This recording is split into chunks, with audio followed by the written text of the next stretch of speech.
Good afternoon. My name is Paul Provenzano, and we're so happy that you can join us today. I should say good morning or good afternoon, depending on where you're joining from, as we have a global audience today. I'm the Vice President of Market Development for ebankIT, a digital banking platform provider to financial institutions. So we're glad that you could join our webinar today, hosted in partnership with Entersekt, which is an authentication platform provider also to financial institutions. And today we're going to discuss a mission critical topic that has no geographic boundaries, and that is combating fraud. So before we launch into the conversation today, I want to take just a few minutes and do some housekeeping. And so this event is being recorded, and we'll send it out to everybody that's registered as a participant. We're going to do this in a fireside chat format to just keep it very conversational. We've set aside 30 minutes. We understand people are busy, and so we want to keep this pointed and very specific to the topic. And then we will be taking questions. So there's the chat box in the bottom of the Zoom frame that you can leave your questions, and at the end we'll plan to get to those. And then finally, we hope to bring the discussion to life towards the end of this conversation. And we're going to highlight a couple of use cases that are referenced through the conversation. So with that, let's meet the panelists for today. First, I'd like to introduce Mizzou Rusi from Entersekt. Mizzou, would you please introduce yourself to the group? Thank you, Paul.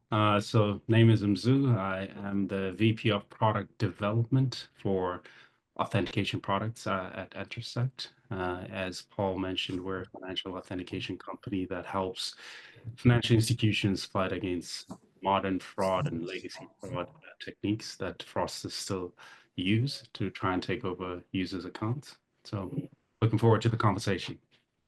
Thank you, Mizzou. And let me introduce Pedro Azevedo with ebankIT. Pedro, please introduce yourself to the group. Yeah, thank you, Paul. Hello, everyone. Pedro Azevedo. I've been Chief Product Officer here at ebankIT for the last 6 or 7 years now, I think. And altogether, I've over 20 years now in the digital banking industry. At ebankIT, what we do is we develop a core banking digital platform, rather a digital banking platform. We focus on providing a world-class user experience right out of the box that you can configure and extend for your financial institution using ebankIT Studio. And my primary responsibility here is to manage our product roadmap, both in terms of the strategy and execution of that roadmap. Awesome. Thank you, Pedro. And last but not least, I'd like to introduce Jose Souza. Jose, please introduce yourself to the group. Hello, everyone. My name is Jose. Very nice to be here with you today. So I'm a pre-sales engineer at ebankIT. Of course, my main functions are supporting the sales team worldwide and bridging the gap between the technicals and the sales team. So happy to be here with you and looking forward to this webinar. Awesome. Thank you, gentlemen. I appreciate that. And so let me just set the stage as we launch into the discussion. And that is, and this topic really is around how digital banking is evolving so quickly. And in many cases, it's becoming the primary engagement channel for a customer with their financial institution. And more so, relationships are starting from the digital channel. And so you couple that with consumers' continued heightened focus on online security, regardless if it's e-commerce or whatever it may be, but specifically as it's related to financial services. So security is certainly a top of mind issue for consumers and account holders. But then you couple that with fraudsters and the ever evolving and quickly becoming more sophisticated in their approach and their tactics. And so the challenge and the discussion we're going to have today is around how financial institutions can provide a secure and a seamless digital experience that builds customers' trust. And so I want to start with the first question for Mizzou and Pedro. And so let's just take a step back for a second. And can you share, your perspective on the evolving threat landscape in digital banking, where we've come from and what some of those present threats are facing financial institutions. Again, keeping in mind we have a global audience today, and so be interested to hear your perspective on where we've come from and where things are heading. So, Mizzou, let's start with you. Absolutely. I appreciate that question, Paul. I want to start off and say that, fraudsters are probably regarded as one of the most innovative folks in the cybersecurity world. And we wish that they could use that for good, but they choose to be bad guys, right? And just to set the stage, I mean, if we go back in terms of digital banking access, many years ago, the only way to authenticate a login session or any session was using his username and password, right? And the bad guys were like, yeah, we would like to find a way to take over the user's account by using methods like phishing and credential stuffing and social engineering, right? And the industry came up and said, well, we need a better way to authenticate. We need an additional method of verification. And that's when one-time passcodes became an industry standard. And fast forward 20 years later, the scary part is that it is still being leveraged as a main authentication mechanism, despite its vulnerabilities, right? And we have bad guys that have found ways to even circumvent that form of authentication through attacks like SIM swap or malware or social engineering. And of course, this type of authentication doesn't have that much context when an OTP is sent to a customer, so it's easy to socially engineer, a customer. But then again, of course, the cybersecurity industry and the fraud prevention industry came up with another way to protect. And as a matter of fact, close to 15 years ago, Entersekt was one of the pioneers of out-of-band authentication, meaning that you don't rely on OTP, which will be entered in the primary channel. You would instead send, a push authentication to a trusted device and give that user the context. So, for example, Paul, are you trying to log in from this device? Are you trying to move money from this account to another account, right? So it gives a customer context so that they can respond directly to the bank. But of course, the innovative bad guys said, we'll find a way. We are going to trick Paul and say we are from the bank. He should just accept that out-of-band authentication. So there had to be an evolution of how that fraud is defeated. And again, Entersekt being in the middle of all of these things, found ways to say, well, now we need to prove proximity to the device that's trying to log in, right? So, for example, scanning a QR with your trusted device to make sure that you're in close proximity with that device so that you don't allow bad guys to come in. But lastly, Paul, this is where the industry is now. The bad guys are saying, we're going to let Paul do everything himself. He's going to be the one that logs in. He's going to be the one that, authenticates on his device. So all the solutions in terms of picking up behavior analytics, the speed at which Paul is typing, whether he's authenticating with a trusted device, they're all going to be green, right? Because it is him that's doing the transaction. So he's being manipulated via, for example, a phone, right?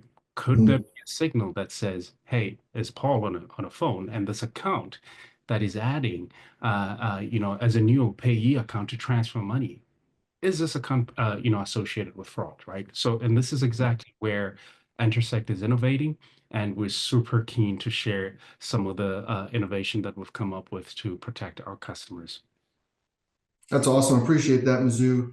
And Pedro, from your perspective, where you sit on product development of a digital banking platform, what's your view on some of those pressing threats? Anything you would add to or expand upon what Mizzou shared? Yeah, thank you, Paul. I mean, Mizzou already made some great points here that I think really resonates with ebankIT.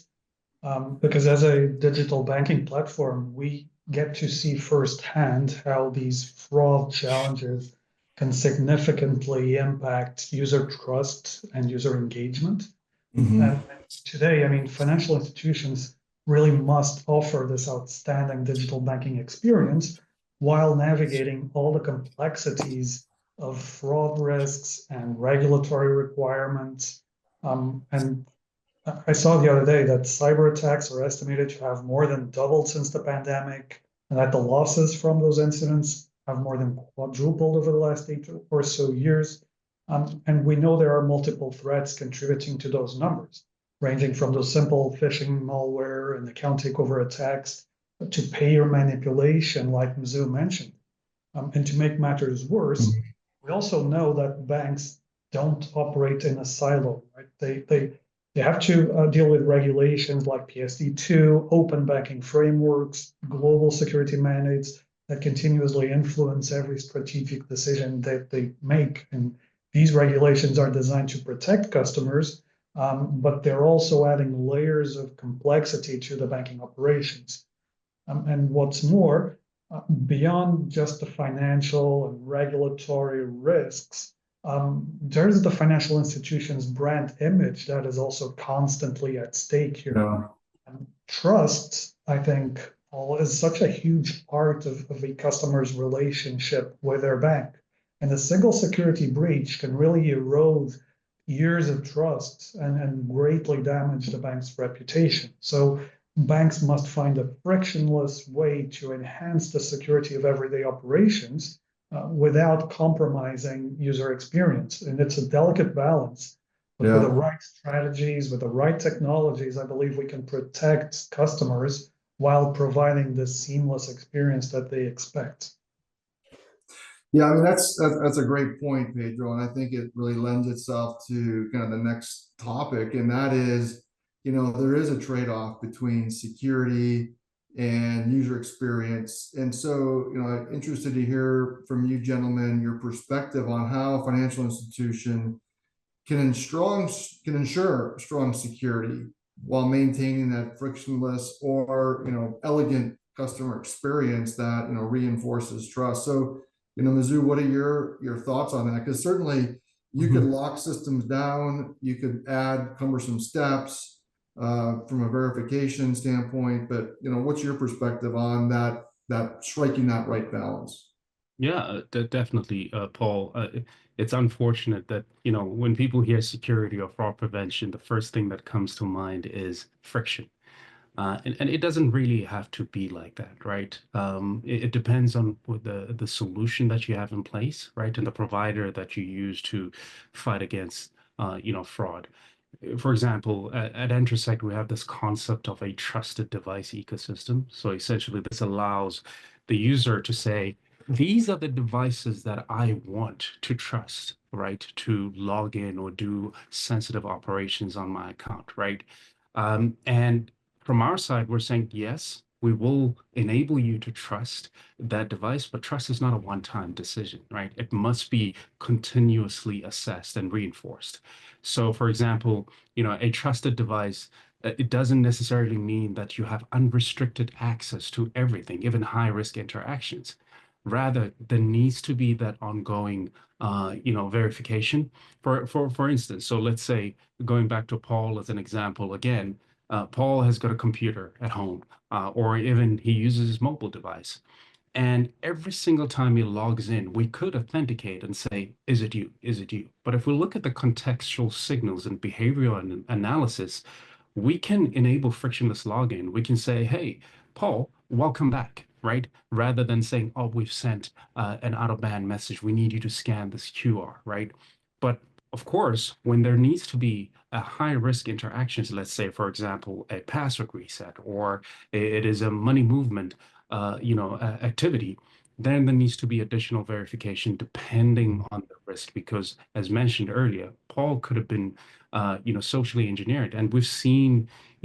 I'm going to have Pedro, I'm going to have you jump in for a minute while we bring Mizzou back and just share your perspective on that frictionless customer experience and any additional perspectives that come to mind.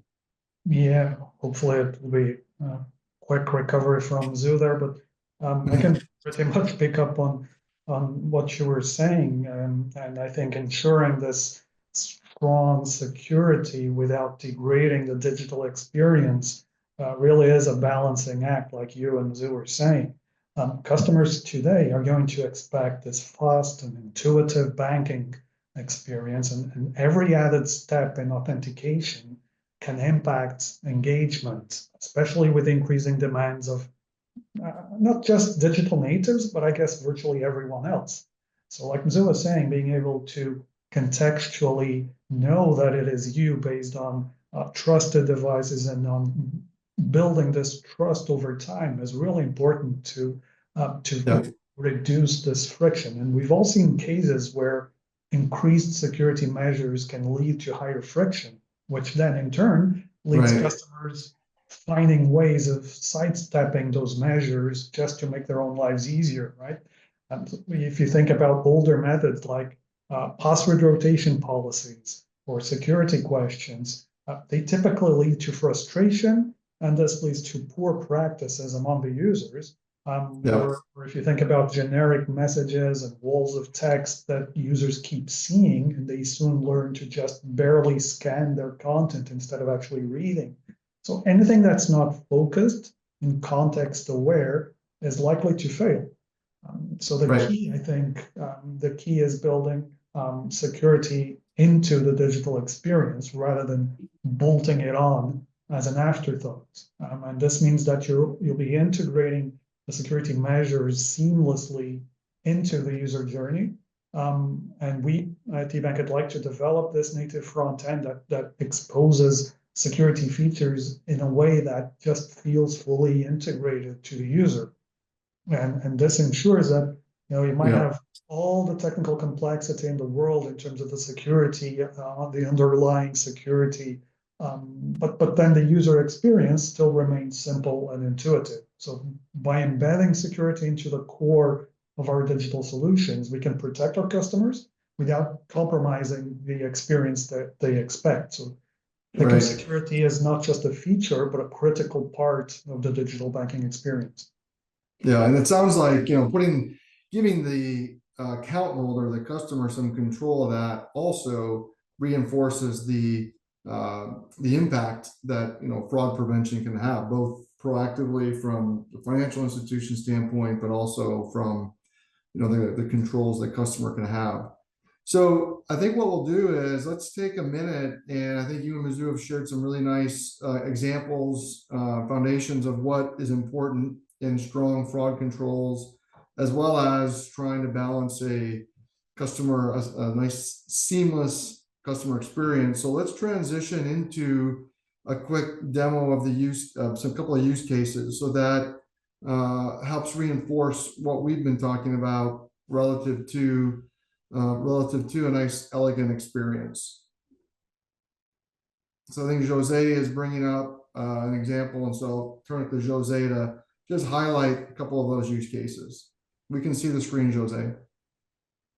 Yeah, thank you, Paul. So as said, this will be a quick demo. So we are going to highlight a couple of use cases to showcase how we can add some extra steps of security without hurting the customer experience, without creating too much of unnecessary friction. And we will start with a typical web login. Okay, so I'm logging in into my web app, and I'm going to input my username and my password. But in this case, instead of directly logging in, I'm going to be prompted with a notification on my mobile phone. And let me bring the phone to the screen so you guys can see it. So I got a notification from my app asking me if it's me that logging in. Of course, it will read the biometrics, and it will approve the login process. So an extra step of security with a very swift experience for the customer. Okay, so now I am logged into my portal. I see my main dashboard, and the platform provides an array of security controls, not only from the financial institution perspective, but also from the user perspective, the customer perspective. So myself as a customer, I have, if I go to the security menu, I'll have a number of options which I can leverage to enhance the security users. So I can manage the OTP, how I'm going to get these notifications. I can, of course, change my password, and it's important to remember to change the password from time to time to keep my access secure. I have this managed user access. This is a functionality which is more related to business accounts or contracts that have multiple users accessing the same account, and I can manage their access and their credentials to do so. And I can also see what devices are accessing my account. So this is a demo environment. So we have a lot. We have 22 mobile devices accessing this account. But if I see any of those which I do not recognize, neither the device or the time where it log in, I can quickly remove the access from this device to my account. And we have this enhanced authentication, okay, powered by Entersekt. We have seen the login experience, which is activated, and we are now going to activate also an extra layer of security for a money movement transaction, okay?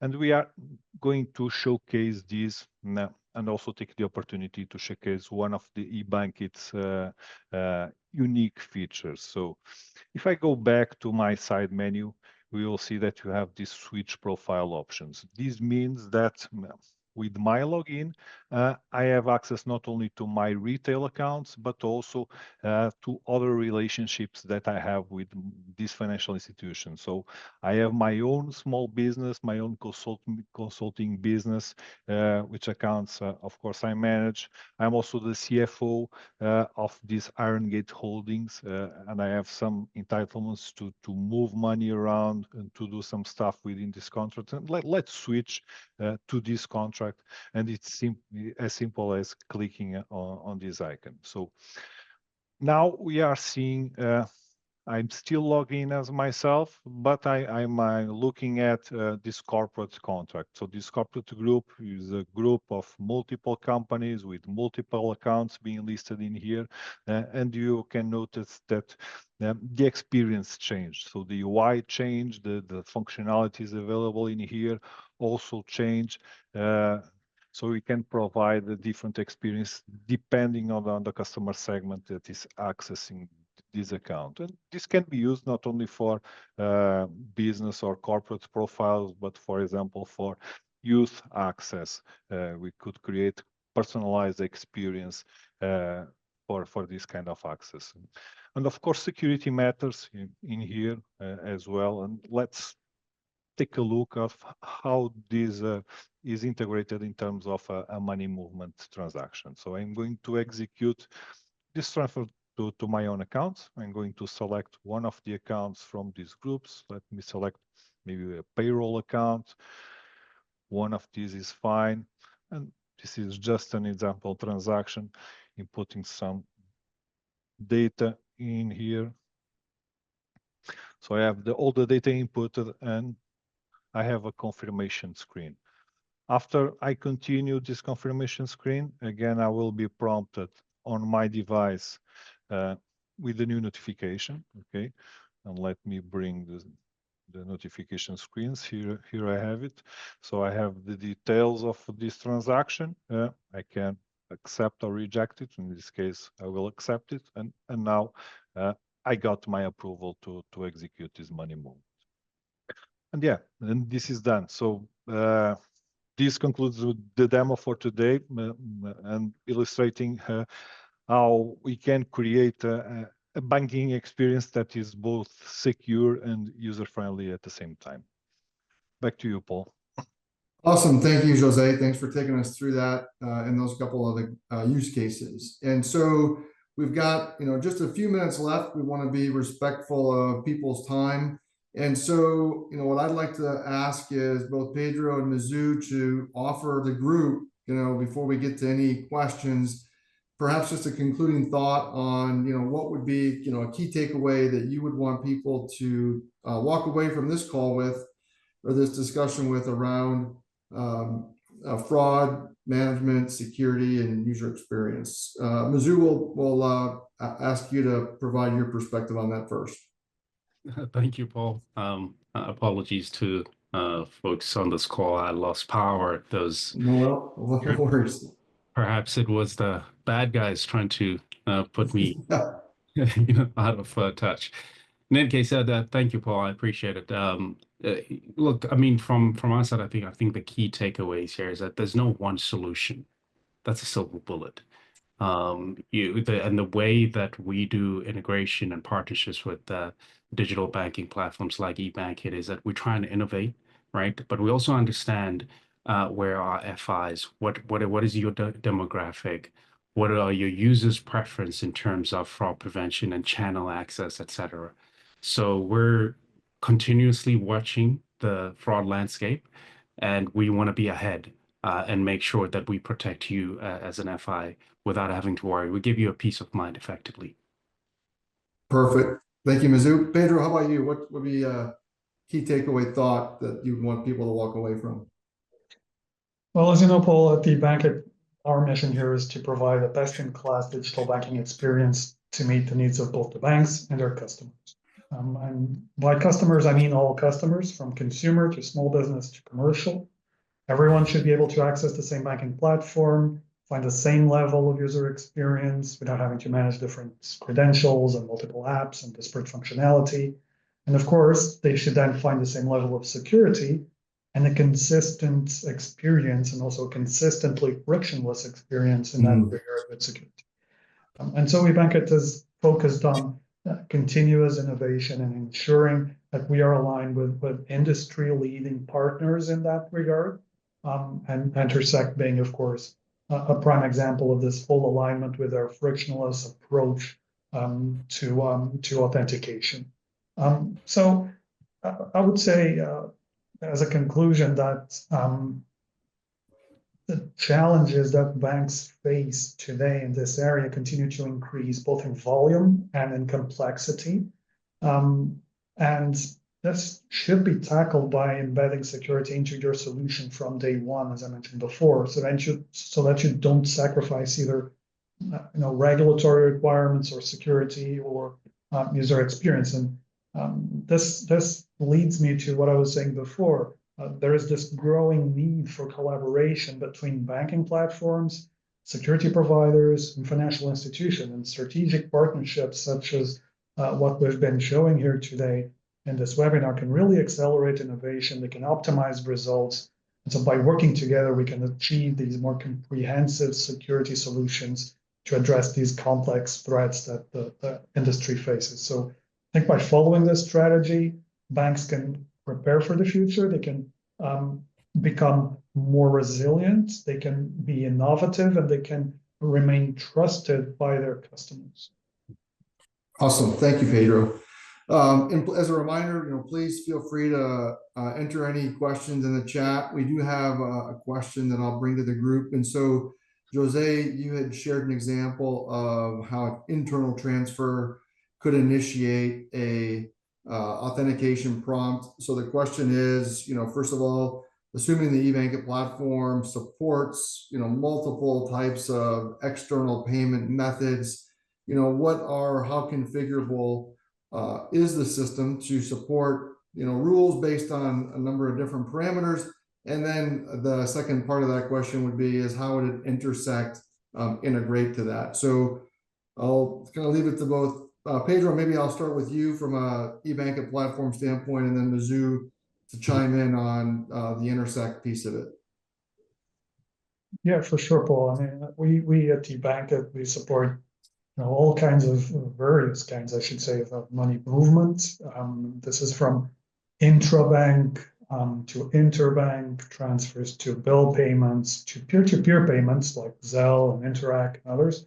We're able to support that. Plus, we're able to always extend our platform at project implementation level for each financial institution with additional business transactions that are tailored to your specific geography, to your specific business, using our low-code studio.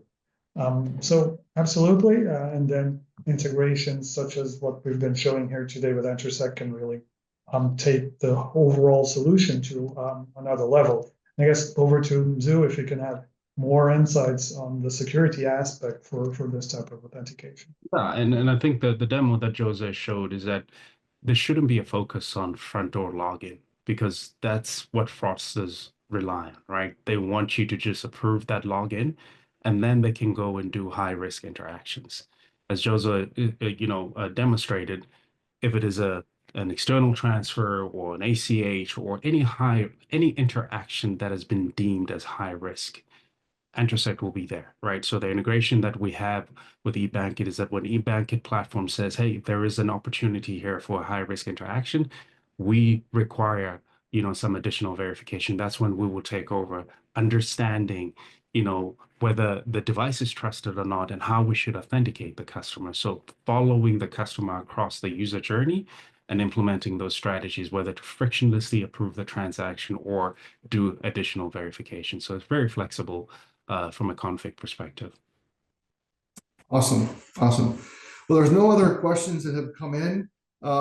So at this point, and I know we're at the bottom of the hour, I would just like to thank everybody for taking a little bit of time out of your schedule today to spend time with us as we talk about combating fraud and creating a very elegant and seamless user experience that builds trust between a financial institution and your customers.